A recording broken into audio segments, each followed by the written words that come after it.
చూద్దాం. అందరికీ తెలిసినటువంటి ఒక మాటను జ్ఞాపకం చేయాలని ఆశపడతా ఉన్నాను. బైబిల్ గ్రంథంలో ఆదికాండంలో ప్రభువుని గణపరుస్తున్నటువంటి యాకోబును ఈ దినాన్ని మీరు చూపించాలని పరిశుద్ధాత్మ వలన ప్రేరణ కలిగి ఉన్నాను. ఆదికాండము 32వ అధ్యాయము, ఆదికాండం 32వ అధ్యాయము 9-10 వచనాలు చదువుదాం. ఆదికాండము 32వ అధ్యాయము 9-10 వచనాలు, పేజ్ నంబర్ 27. అందరూ కూడా చూడాలి. పేజ్ నంబర్ 27, పాత నిబంధనలో 27వ పేజ్. ఓకే. యాకోబు నా తండ్రి అయిన అబ్రహాము దేవా, నా తండ్రి అయిన ఇస్సాకు దేవా, నీ దేశమునకు నీ బంధువుల యొద్దకు తిరిగి వెళ్ళుము, నీకు మేలు చేసేదనని నాతో చెప్పిన యెహోవా, నీవు నీ సేవకుడికి చేసిన సమస్తమైన ఉపకారములకు సమస్త సత్యమునకు అపాత్రుడను. ఇట్లనగా నా చేతికరతో మాత్రమే ఈ యోర్దాను దాటి తిని, ఇప్పుడు నేను 2 గుంపులైతిని. చాలు. ప్రియమైన వాళ్ళారా, బైబిల్ గ్రంథంలో యాకోబు ప్రభుతో చెప్తున్నటువంటి మాటలు ఇప్పుడు వింటున్నాం మనం. యాకోబు ఎవరితో చెప్తున్నాడు? దేవుడితో చెప్తున్నాడు. ఏమని చెప్తున్నాడు అయ్యా అంటే, నా తండ్రి అయిన అబ్రహాము దేవా, నా తండ్రి అయిన ఇస్సాకు దేవా, నీవు నా జీవితంలో నువ్వు నాకు మాట చెప్పావు. ఏమని చెప్పాడు ప్రభు ఆయనకి? ఆయన తన మామగారింటికి వెళ్తూ ఉన్నప్పుడు ప్రభు ఆయన కనపడి చెప్పాడు, నేను నిన్ను మరలా తిరిగి మీ దేశానికి తీసుకొని వస్తా, అలాగే నేను నిన్ను ఆశీర్వదిస్తా. 2 మాటలు కూడా ప్రభు ఆయనతో చెప్పాడు. చెప్పినట్టుగానే దేవుడు ఏం చేశాడంటే యాకోబుని ఆశీర్వదించాడు, మరలా తిరిగి ఇంటికి తీసుకుని వస్తూ ఉన్నాడు. ఈ మాట నెరవేరడానికి ఎంతకాలం పట్టిందయ్యా అంటే దాదాపుగా ఒక 25 సంవత్సరాలు, దాదాపుగా 20 సంవత్సరాలు పైబడే ఇదంతా కూడా జరిగింది.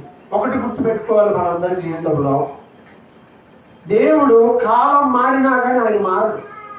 మనం అయితే సులభంగా మారుతాం కాలం మారి. చాలా మందిని మీరు అబ్జర్వ్ చేయొచ్చు, నాలో కొంత అబ్జర్వ్ చేయొచ్చు, మీలో కొంత. ఎందుకు అనంటే మనిషిలో మార్పు తీసుకొస్తుంది, కాలం తెస్తుంది, వయసు తీసుకొస్తుంది, అనుభవం తీసుకొస్తుంది కదా. ఖచ్చితంగా ఒక అతను ఇప్పుడు ఒక 10-15 ఏళ్ల క్రితం వాక్యం చెప్తా ఉంటే విని మారుమూల్సి పొందిన వ్యక్తి మళ్ళీ ఈ మధ్యకాలంలో యూట్యూబ్లో వాక్యాలు వింటా ఉన్నాడు. మీరెవరు? నేను చెప్పే మీరు వింటారా? ఎందుకంటే మీరు లైవ్లోనే వింటున్నారు కాబట్టి. సో ఎవరైతే దూరంగా ఉంటారో వాళ్ళు వింటారు కాబట్టి. అది విన్న తర్వాత అన్నాడు, మీ వాక్యం చెప్పే పద్ధతులు అసలు పూర్తిగా మార్పు వచ్చేసింది అని. నాకు అర్థం కావాలంటే ఏం మారిపోయా నేను? ఒకప్పుడు అలా చెప్పారు, ఇప్పుడు అలా చెప్పడం లేదు అన్నాడు. ఒకప్పుడు ఎలా చెప్పేవాళ్ళం అంటే ఇంకా సువార్త ఎక్కువ చెప్పేవాడు. ఇప్పుడు ఎక్కువ సువార్తే ఉండేది. మార్మోల్స్ పొందాలి. మార్మోల్స్ పొందేవా? దేవుడు ఇంకా నీతో మాట్లాడలేదా? అన్నట్టు అసలు మొత్తం మానేస్తే చచ్చిపోతావు, రేపు పొద్దున ఉంటావు ఉండవో తెలియదు. ఈరోజు నీకు ఇంకే లేదు, నీకు టైం లేదు అంటే అది సువార్త, రక్షణ వార్త. అసలు ఇంకా దానికి ఇంకా చాలా ఖచ్చితంగా చాలా ఘాటుగా ఉండేదన్నమాట. అది సువార్త. సంఘానికి సంబంధించి కూడా ఉండేది కానీ కొంచెం తక్కువగానే ఉండేది. బట్ తర్వాత కాలము లేదా వయసు లేదా అనుభవం వీటన్నిటిని బట్టి సంఘంలో విశ్వాసులకు సంబంధించి చెప్పేటప్పుడు దాన్ని గట్టిగా అనవలసిన అవసరం ఏం లేదు. గట్టిగా నువ్వు మారకపోతే అని అనవలసిన అవసరం లేదు. విశ్వాసులకు చెప్పేటప్పుడు కూడా గట్టి కేకలేయాల్సిన అవసరం ఏం లేదు. సింపుల్ గా అర్థమైపోతా ఉంటుంది. ఎందుకంటే అటెన్షన్ ఉంటుంది. ఒక అటెన్షన్ అయితే ఉంటుంది. ఏముంటది? ఏం చెప్తున్నారు వినాలి. ఏం చెప్తున్నారో వినాలి అనే మనసు ఉంటుంది కాబట్టి వినే మనసు ఉన్న వాళ్ళకి మనం ఈజీగా చెప్పచ్చు. అవునా కదా? వినే మనసు లేదనుకో ఇంకా ఏవో రకరకాలుగా ఉంటుంది. సో ఏది ఏమైనప్పటికీ మార్పు దేని వల్ల వస్తుంది? అప్పుడు దేని వల్ల వస్తుంది మార్పు? కాలం ఏం చేస్తుంది? మనకిచ్చిన అనుభవాన్ని బట్టి, వయస్సును బట్టి, పరిస్థితులను బట్టి చాలా మార్పులు తీసుకొస్తుంది. మనిషి మారవచ్చు, కానీ దేవుడు అలా మారేవాడు కాదు. జనవరి నెలలో రకంగానో డిసెంబర్ నెలలో ఇంకో రకంగా దేవుడు మన పట్ల వ్యవహరించాడు. ఎలా వ్యవహరిస్తాడంటే ఆయన మారని దేవుడు అని బైబిల్ చెప్తుంది. మనం మారుతాం, కాలాన్ని బట్టి మారుతాం, పరిస్థితులను బట్టి మారుతాం. మనుషులు మంచిగా ఎంత మారినా ఇబ్బంది ఏమి లేదులే కానీ, మంచి విషయంలో ఎంత మారినా ఇబ్బంది ఏమి లేదులే కానీ, కాలానికి అనుగుణంగా కొంతమంది ఊరకే మారిపోతారే, అది చాలా ప్రమాదకరమైనది. మారాలి, మంచిగా మారాలి, కానీ పరిస్థితిని బట్టి అసలు అలా అనుకోరు అనమాట. అలా మారుతారని కూడా మేజర్గా మనుషుల్లో మార్పు తెచ్చే ఏంటి అని అంటే డబ్బు, అధికారం, హోదా, పరిస్థితి, ఇవన్నీ మార్చేస్తాయి. ఈజీగా మారుస్తుంది మనిషిని. ఇవన్నీ చాలా తీవ్రంగా ప్రభావితం చేస్తాయి. ఏమేంటి? ఫస్ట్ నెంబర్ 1 ప్రభావితం చేసేది ఏంటంటే డబ్బు. రెండవది అధికారం, హోదా. ఇవి బాగా ప్రభావితం చేస్తాయి. అసలు నేనేంటి, నా రేంజ్ ఏంటి అని అన్నట్టుగా ప్రవర్తిస్తూ ఉంటారు అన్నమాట. ఒకప్పుడు రేంజ్ ఏంటి అది ఎవరు కూడా ఆలోచించండి. నేను ఎలా ఉండేవాడిని, నా కుటుంబం ఎలా ఉండేది, ప్రభు ఎలా పైకి లేవనెత్తాడు, నేను ఎంత ప్రభువుకి నమ్మకంగా ఉండాలి అనేది పక్కన పెట్టేసి మనుషుల్లో సులభంగా మార్పులు తెచ్చేది ఇదే డబ్బు, అధికారము, హోదా, సమాజంలో పేరు ప్రఖ్యాతలు. వీటి మీద మనిషి దృష్టి ఎక్కువ పెడుతుంటాడు. ఫస్ట్ లో అంతే ఉండదు, ఎవడు పట్టించుకోడు. తర్వాత మనుషులను పట్టించుకుంటున్నారు కాబట్టి ఇప్పుడు ఏం చేయాలంటే నేనేం చేయాలి? మారిపోవాలి. ఎంత స్థాయికి మారిపోతాం అంటే సమాజంలో గుర్తింపు కోసం ఒక మనిషి ప్రాకులు ఆడటం అనేది ఇప్పుడు సమాజంలో ఎక్కువ జరుగుతుంది. అదే ప్రతి వ్యక్తి మనల్ని అబ్జర్వ్ చేసి ఏదో ఒక మాట అంటాడు. అలాంటి సమయంలో మనం సులభంగా దాన్ని బట్టి నెక్స్ట్ టైం అడ్జస్ట్మెంట్ చేసుకుంటాం. ఏంటి, జాబ్ చేస్తున్నావు కదా, సంపాదిస్తున్నావు కదా, ఏంటి ఇంకా ఈ డ్రెస్ ఏంటి, ఈ చెప్పులు ఏంటి, అసలు ఇలా ఉన్నావేంటి, నీకింత వస్తుంది, మీ ఇద్దరికి ఇంత పెన్షన్ వస్తుంది, మీరేంటి ఇలా ఉన్నారు, మీకేమి చాలా ఆస్తి ఉంది కదా, మీరేంటి ఇలా ఉన్నారు అనగానే మనం మైండ్ ఎంటర్ ఏమైపోద్ది అంటే మారిపోతాం. అంటే మనం ఇలా ఉంటే అందరూ మనల్ని ఇష్టపడతారేమో, ఇలా ఉంటే మనుషులు మనల్ని ఎలా ఉంటారని కోరుకుంటున్నారేమో. సహజంగా ఆబ్వియస్ గా ఉంటుంది. అదేందో అర్థం కాదు. మనుషులు సింప్లిసిటీ అంటారు. మళ్ళా సింప్లిసిటీ, అబ్బా అతను చూడండి అంత గొప్పవాడు, ఎంత సింపుల్ గా ఉన్నాడండి అంటారు. అదే సింప్లిసిటీని మీరు మెయింటైన్ చేయండి ఏమంటారు? యాక్సెప్ట్ చేయకపోవచ్చు జనాలు. ఒక్కోసారి గబుక్కునే ఉన్న 100 రూపాయల చెప్పులు వేసుకుని వెళ్ళిపోతా ఉంటారు. ఇంకా అక్కడ ఎవడైనా ఉండని, ఉన్నది ఒక్కటే జాతం కాదు, చెప్పులు జాతం అదే ఉంది, చెప్పులు అయితే అదే ఉంది, షూ కాకుండా అదే వేసుకుని అంతే కూడా వెళ్ళిపోతే. కొంతమంది అక్కడికి వెళ్తే ఏం చూస్తారు? ఫస్ట్ చూసేది ఏంటంటే మగపిల్లలు ఫస్ట్ చూసేది కాళ్ళే. చెప్పులు బట్టి అర్థమైపోతుంది వీడు ఏం చేయంట. నెక్స్ట్ దాన్ని బట్టి డ్రెస్సింగ్ సెన్స్. అప్పుడప్పుడు అంటారు మంచి షర్ట్ అండి, కాస్ట్ అండి. కొన్ని ఉన్నాయి అవి చాలా కాస్ట్లీ షర్ట్సే, కానీ నేను చెప్పాను గతంలో ఏవో సెకండ్ హ్యాండ్స్ లో సండే మార్కెట్ లోనో లేకపోతే ఇంకెక్కడో చక్కగా బాగా చేసి అమ్ముతారు. ఎంతకు అమ్ముతారు అని అంటే 100 రూపాయలు కూడా అమ్ముతారు. అదే షర్ట్ కొనుక్కుంటే 3000 ఉంటుంది బయట, ఉంటే 3000 100 రూపాయలు కూడా అమ్ముతారు. సో అవి కూడా కొనుక్కున్నా, అవి వేసుకొని వెళ్ళినా కానీ షర్ట్ చాలా బాగుంది, ఇది ఇక్కడ చూడగానే అర్థమైపోతాయి. కొన్ని ఎక్కడో ఏదో ఉంటాయి, స్టిక్కర్లు ఉంటాయి కాబట్టి బ్రాండ్స్. వాటిని బట్టి మనుషుల్ని గౌరవించడం రకరకాలుగా ఉంటుంది. మనుషులు మారుతా ఉంటారు పరిస్థితులు బట్టి. ఇక్కడ యాకోబు దేవుడితో అంటున్నాడు కదా, మారని దేవుడి గురించి మాట్లాడుతూ ఆయన తనకి ఎంత ఉపకారం చేశాడో చెప్తున్నాడు. నా తండ్రి అయిన అబ్రహాము దేవుడు, ఇస్సాకు దేవుడు నా జీవితంలో ఆయన పరిస్థితి గురించి చెప్తా ఉన్నాడు. ఏమంటున్నాడంటే నీకు మేలు చేస్తానని నాతో చెప్పిన యెహోవా, నీ బంధువుల దగ్గరికి అక్కడికి వెళ్తా ఉన్నప్పుడు మరలా తిరిగి నిన్ను మీ ఇంటికి తీసుకెళ్తాను, నువ్వు ఇంటికి వెళ్ళే నాతో చెప్పిన యెహోవా అంటే ఆయన దేవుని వాగ్దానాలు జ్ఞాపకం చేస్తున్నాడు. మన జీవితంలో కూడా ఎప్పుడూ కూడా దేవుని మాటలు జ్ఞాపకం చేసుకుంటుండాలి. ఎవరి మాటలు? దేవుని మాటలు జ్ఞాపకం చేసుకుంటే ఆశీర్వాదం. మనుషుల మాటల వల్ల ప్రయోజనం ఏమి లేదు. నేను చెప్పానుగా 5 సంవత్సరాల దరిద్రం పట్టింది నీకని. అంతే, మనిషి మాట కాదు అది. ఎవరో ఏదో అంటే అన్నంత మాత్రాన్ని జరగదు. 23 కలిసి రాలేదంటే 24 ఏమైనా కలిసి వచ్చిద్దేమో. ఎవడో అంటే కలిసి రాదు. ఎవడో ఏదో చేస్తే నష్టము రాదు. దేవుని మాటలను మనం జ్ఞాపకం చేసుకుంటే అది ఖచ్చితంగా మనకు ఆశీర్వాదకరంగా. 23 చివరి దినాన మనం దేవుని మాటలను జ్ఞాపకం చేసుకుందాం. ఆయన మనకు చేసిన మేలు జ్ఞాపకం చేసుకుందాం. ఆయన అదే అంటున్నాడు ఇక్కడ, నీకు మేలు చేస్తానని నాతో చెప్పిన దేవా, నాకు చెప్పావు, నాకు మేలు చేస్తావు. దేవుడు నీకు చెప్పాడా మేలు చేస్తానని? దేవుడు నీతో ఏమైనా చెప్తున్నాడా? దేవుడు మాట్లాడే దేవుడు. వినపడతాయి. ఆయన మాట్లాడితే చెవుడు ఉన్న వాళ్ళకు కూడా వినపడతాయి.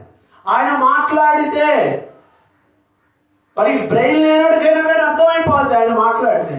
ఆయన మాట లాంటిది, శక్తి కలిగింది. దేవుడు మాట్లాడతాడు, ఆయన మాటలు నువ్వు వినాలి. ఎలా మాట్లాడతాడు? వాక్యం ద్వారా మాట్లాడతాడు. వాక్యం చెప్పేటప్పుడు, నువ్వు వాక్యం చదువుకునేటప్పుడు, లేదు నువ్వు ఏ ఫోన్లోనే టీవీలో వాక్యం పెట్టుకొని వింటున్నప్పుడు, ఏదో విధంగా దేవుడు మనుషులతో మాట్లాడుతూనే ఉంటాడు. అలా మాట్లాడినప్పుడు మనం ఏం చేయాలంటే, ఈ మాట నాది అని ఆ మాటను మనం తీసుకోవాలి. ప్రభువా, బైబిల్లో రాయబడి ఉంది కదా, నేను నీకు ఆరోగ్యమును కలుగజేసేదను, నాకు ఆరోగ్యాన్ని, నేను నిన్ను ఆశీర్వదిస్తాను, నన్ను ఆశీర్వదించు, నేను నిన్ను నడిపిస్తాను, నన్ను నడిపించు. ఆ మాటలు తీసుకుని నువ్వు చెప్పావు కదా, వాక్యంలో ఇలా ఉంది కదా, నాకు ఇలా చెయ్యని మన వాక్యాన్ని ఎత్తి పట్టి ప్రార్థన చేయాలి. వ్యక్తిగతంగా ప్రభు సన్నిధిలో వాక్యాన్ని ఎత్తి పట్టి ప్రార్థన చేస్తే ఆ ప్రార్థన బహు బలంగా ఉంటుంది. నువ్వు చెప్పావు కదా, నాకు ఉన్నా కదా, నిన్న ఫోన్ చేసి పోయిన సంవత్సరం అన్న మాట గుర్తు చేశాను. నేను పోయిన సంవత్సరం ఎలా అన్నా, ఇదో సంవత్సరం పోయిన సంవత్సరం అంటే 2022 డిసెంబర్ 31, 23 డిసెంబర్ 31 ఆ మాట గుర్తు చేశాను. మామూలుగా మాట్లాడితే ఆ మాటకు వాల్యూ రాలా. తర్వాత నేను ఏం చేసినట్టు, ఇదిగో ఇదే రోజు ఇలా అన్నావు కదా, ఇదిగో 1 year అయింది, మరి ఏంటి దాని గురించి అనగానే నేను మర్చిపోయాను అన్నా, నువ్వు జ్ఞాపకం చేశావు, నాకు గుర్తుంది, జ్ఞాపకం చేశా. ముందు ఆ మాట గుర్తు చేస్తేనే దానికి స్పందనే లేదు. నువ్వు అన్నావు కదా ఇలా ఈరోజు అనంటే, అవును కదా నేను అన్నాను కదా, అప్పుడు చేయాలి. మాట మీద నిలబడితే ఏం చేయాలి? దాన్ని చేయాలి. ఒక మనిషి పాసిబిలిటీ ఉంటే ఏం చేస్తాడంటే, కుదిరితే చేస్తాడు, లేకపోతే చెయ్యడు. కానీ దేవుడు అలాంటి వాడు కాదు.